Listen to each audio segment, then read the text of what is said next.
Hello, family and friends, and welcome back to my channel. I'm Shauna, and today is Thrilling Thursday, April 3rd. I hope your Thursday is a thrill for you in a very good way, of course. All right, friends, let's say our prayer and then we'll review and get started with our reading today.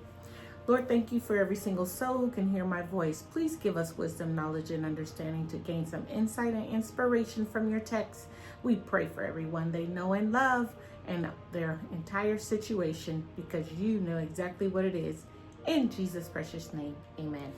All right, friends. So our chronological Bible, yesterday we read 9:20, starting at verse 22 through 11. Ending at verse 28 and 11. So here's my copious notes from yesterday's reading. So chapter 9, we started at verse 22, and it was about how Shechem is destroyed and Abimelech is killed. So we already kind of heard that yesterday, where there was a lady who dropped a millstone on his head, and he said to his armor bearer, "Stab me, take me out with a dagger, but because I don't want to go down in history as being killed by a woman." How dare he?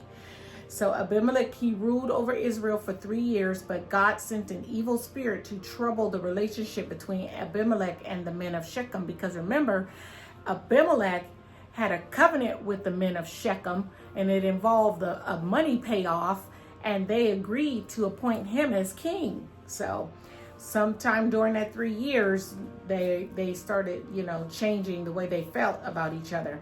Abimelech set up to ambush around Shechem during the night. When the men of the city woke up, Abimelech's men attacked. The next day, Abimelech attacked the city again.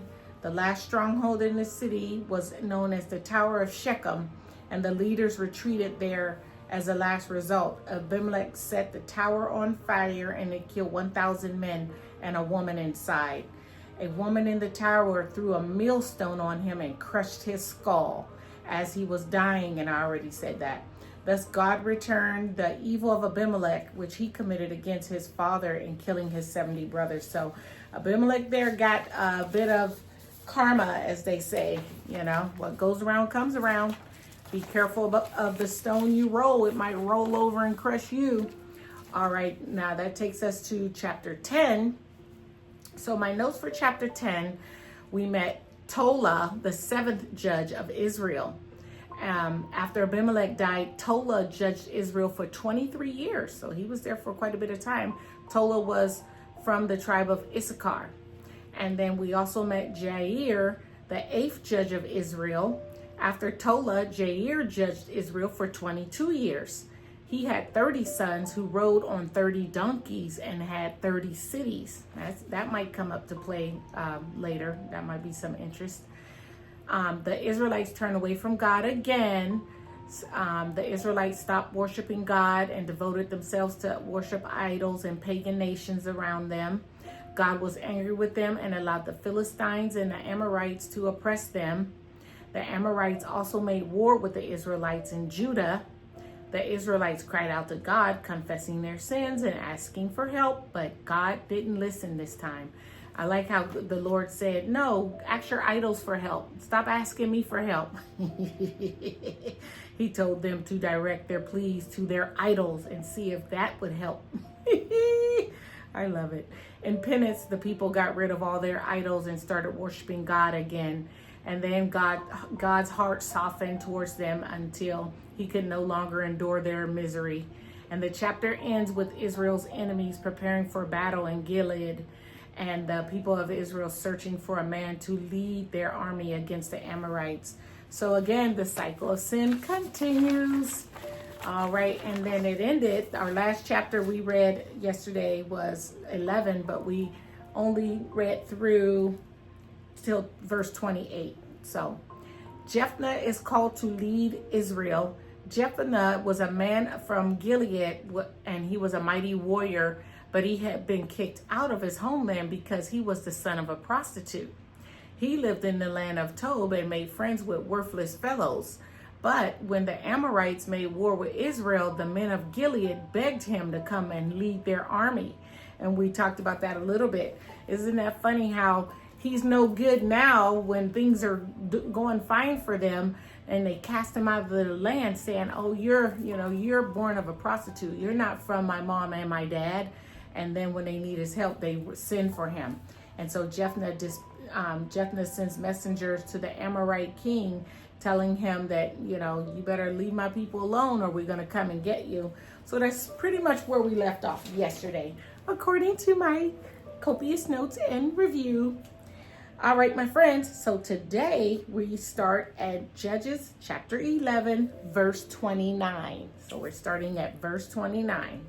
And here we go. Then the Spirit of the Lord was upon Jephthah, and he passed through Gilead and Manasseh, and passed on to Mizpah of Gilead. And from Mizpah of Gilead he passed on to the Ammonites. And Jephthah made a vow to the Lord and said, if you give me the Ammonites into my hand, then whatever comes out from the doors of my house to meet me when I return in peace from the Ammonites shall be the Lord's, and I will offer it up for a burnt offering. So Jephthah crossed over to the Ammonites to fight against them, and the Lord gave them into his hand. And he struck them from Ar to the neighborhood of Minnith, 20 cities, and as far as Abel Kerim, with a great blow. So the Ammonites were subdued before the people of Israel. 34. Then Jephthah came to his home at Mizpah, and behold, his daughter came out to meet him with tambourines and with dances. She was his only child. Besides her, he had neither son nor daughter. And as soon as he saw her, he tore his clothes and said, alas, my daughter, you have brought me very low, and you have become the cause of great trouble to me. For I have opened my mouth to the Lord, and I cannot take back my vow. And she said to him, my father, you have opened your mouth to the Lord. Do to me according to what has gone out of your mouth. Now that the Lord has avenged you on your enemies, on the Ammonites. So she said to her father, let this thing be done for me. Leave me alone 2 months, that I may go up and down on the mountains and weep for my virginity, I and my companions. 38. So he said, go. Then he sent her away for 2 months, and she departed, and she and her companions, and wept for her virginity on the mountains. And at the end of 2 months, she returned to her father, who did with her according to his vow that he had made. She had never known a man, and it became a custom in Israel, that the daughters of Israel went year by year to lament the daughter of Jephthah, the Gileadite, 4 days in the year. Whew. I'm gonna pass on talking about that right now, because I want to really explain what just happened. I feel like I got an idea, but we'll review it tomorrow just to make sure. Let's keep going. All right, Judges 12. Jephthah's conflict with Ephraim. The men of Ephraim were called to arms, and they crossed to Zephon and said to Jephthah, why did you cross over to fight against the Ammonites and did not call us to go with you? We will burn your house over you with fire. 2. And Jephthah said to them, I and my people had a great dispute with the Ammonites, and when I called you, you did not save me from their hand. And when I saw that you would not save me, I took my life in my hand and crossed over against the Ammonites, and the Lord gave them into my hand. Why then have you come up to me this day to fight against me? 4. Then Jephthah gathered all the men of Gilead and fought with Ephraim, and the men of Gilead struck Ephraim, because they said, you are fugitives of Ephraim, you Gileadites, in the midst of Ephraim and Manasseh. And the Gileadites captured the fords of the Jordan against the Ephraimites.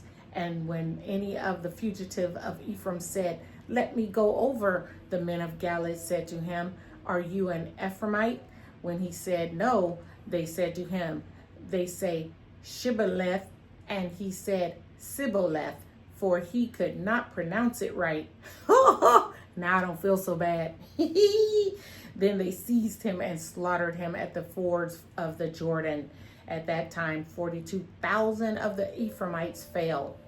Jephthah judged Israel 6 years. Then Jephthah the Gileadite died and was buried in his city in Gilead. Gilead. All right, verse 8.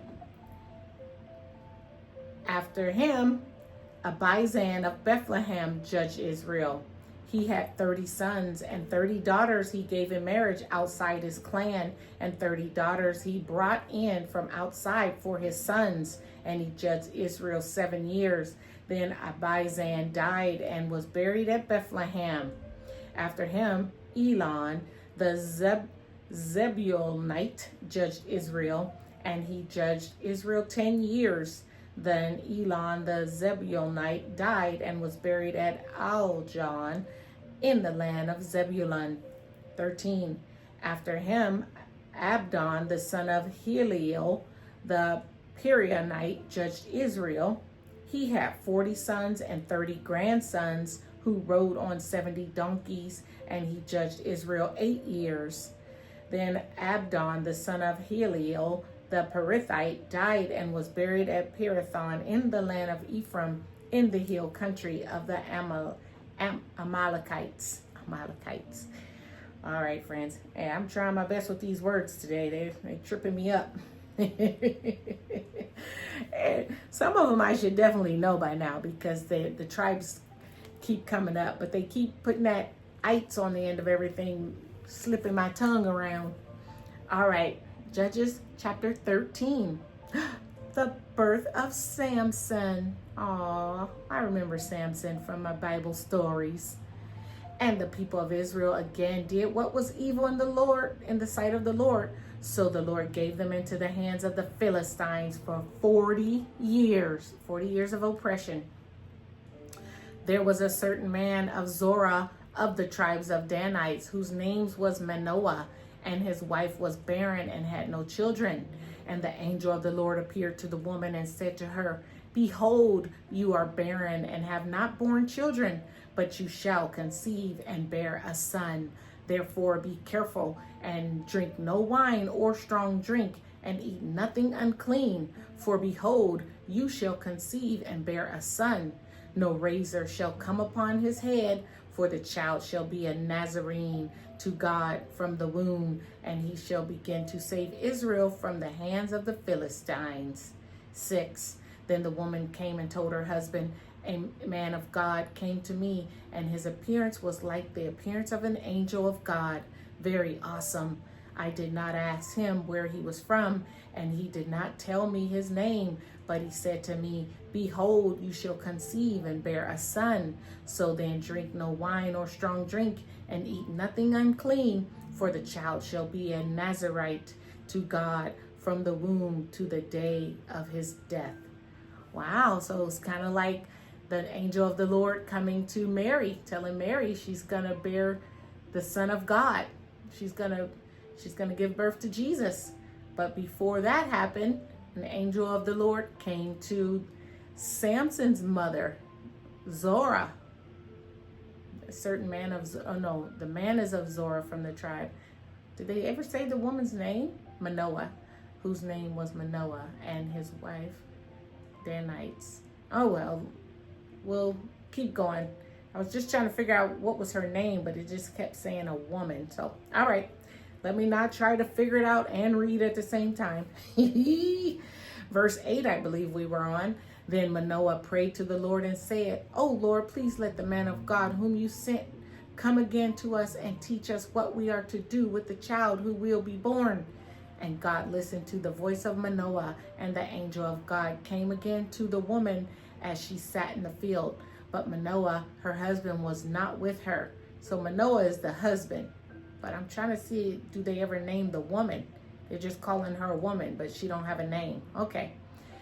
10. So the woman ran quickly and told her husband, Behold, the man who came to me on the other day has appeared to me. And Manoah arose and went after his wife and came to the man and said to him, Are you the man who spoke to this woman? And he said, I am. And Manoah said, Now when your words come true, What is it to be the child's manner of life, and what is his mission? And the angel of the Lord said to Manoah, of all that I said to the woman, let her be careful. She may not eat of anything that comes from the vine, neither be her drink wine or strong drink, or eat any unclean thing. All that I commanded her, let her observe. 15. Manoah said to the angel of the Lord, please let us detain you and prepare a young goat for you. And the angel of the Lord said to Manoah, if you detain me, I will not eat of your food. But if you prepare a burnt offering, then offer it to the Lord. For Manoah did not know that he was the angel of the Lord. And Manoah said to the angel of the Lord, what is your name? So that when your words come true, we may honor you. And the angel of the Lord said to him, why do you ask my name, seeing it is wonderful? Seeing it is wonderful. 19. So Manoah took the young goat with the grain offering and offered it on the rock to the Lord, to the one who works wonders, and Manoah and his wife were watching. 20. And when the flame went up towards heaven from the altar, the angel of the Lord went up in the flame of the altar. Now Manoah and his wife were watching, and they fell on their faces to the ground. Wow. 21. The angel of the Lord appeared no more to Manoah and his wife. Then Manoah knew that he was an angel of the Lord. And Manoah said to his wife, we shall surely die, for we have seen God. Ooh, I got goosebumps. 23. But his wife said to him, if the Lord has meant to kill us, he would not have accepted a burnt offering and a grain offering at our hands, or shown us all these things, or now announced to us such things as these. And the woman bore a son and called his name Samson. And the young man grew, and the Lord blessed him. And the Spirit of the Lord began to stir him in Manadan, between Zorah and Eshtaol. Oh, welcome, Samson. Oh, all right. Judges 14. We have a lot of reading today, by the way. I think I neglected to say that and just start pouring right through. I believe we go to chapter 15 today, and we're on 14. Hang on. Samson's marriage. Samson went down to Timnah, and at Timnah he saw one of the daughters of the Philistines. Then he came up and told his father and mother, I saw one of the daughters of the Philistines at Timnah. Now get her for me as wife. But his father and mother said to him, is there not a woman among the daughters of your relatives, or among all our people, that you must go to take a wife from the uncircumcised Philistines? But Samson said to his father, get her for me, for she is right in my eyes. Oh, the vanity of it all. He probably saw her and was like, ooh, brick house. I want her. He's like, I don't want my cousins running around here with their barley sacks on. 4. His father and mother did not know that it was from the Lord, for he was seeking an opportunity against the Philistines.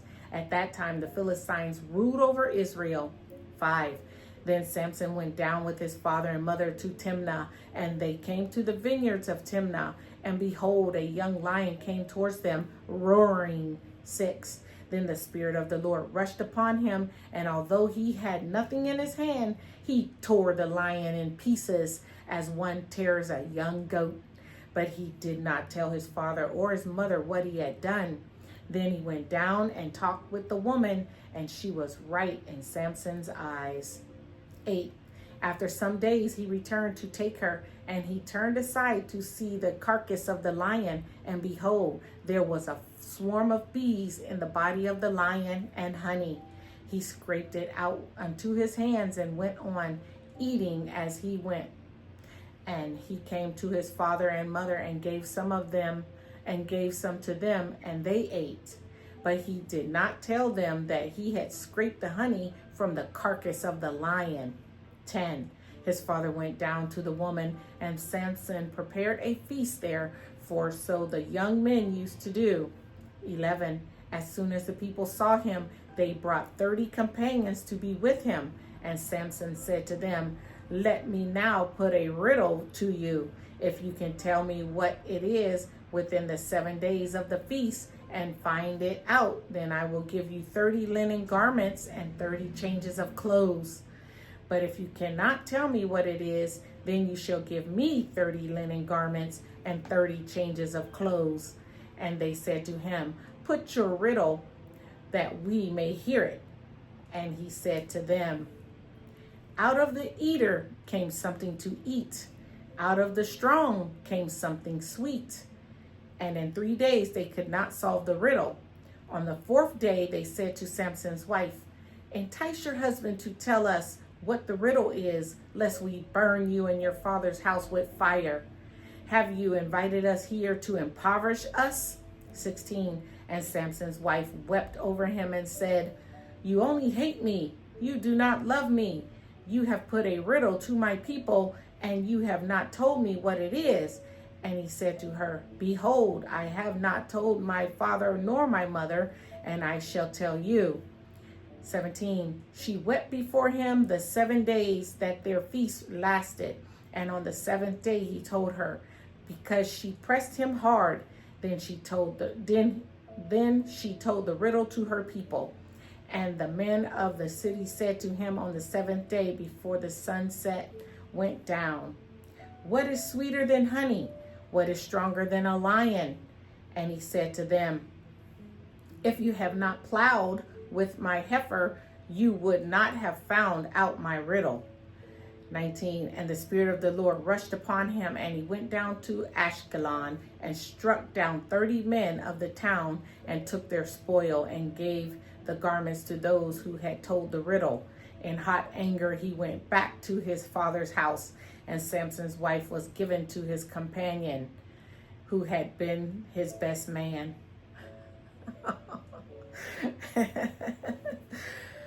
I'm a little speechless. I'm gonna just keep going. I gotta wrap that up with tomorrow. I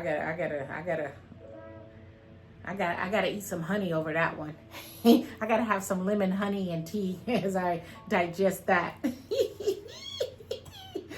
All right, last chapter, Judges 15. Here we go. Samson defeats the Philistines. After some days, at the time of wheat harvest, Samson went to visit his wife with a young goat, and he said, I will go into my wife in the chamber. But her father would not allow him to go in, and her father said, I really thought that you utterly hated her, so I gave her to your companion. Is not her younger sister more beautiful than she? Please take her instead. And Samson said to them, this time I shall be innocent in regard to the Philistines when I do them harm. So Samson went and caught 600 foxes and took torches, and he turned them tail to tail and put a torch between each pair of tails.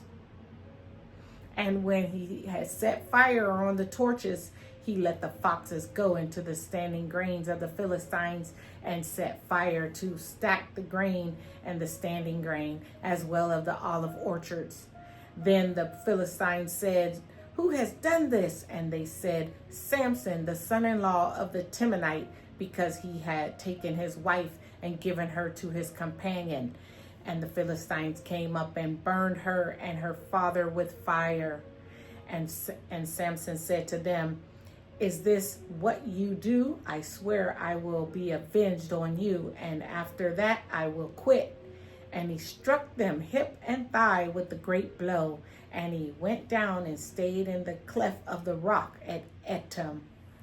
This is, oh boy, number 9. Then the Philistines came up and encamped in Judah and made a raid on Lehi. And the men of Judah said, why have you come up against us?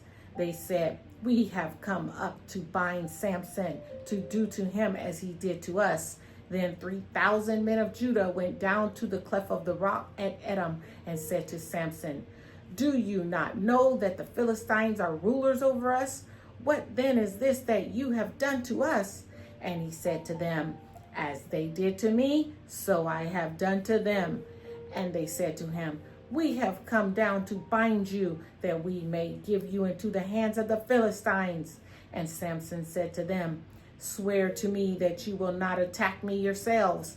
They said to him, "No, we will only bind you and give you into their hands. We will surely not kill you." So they bound him with 2 new ropes and brought him up from the rock. 14.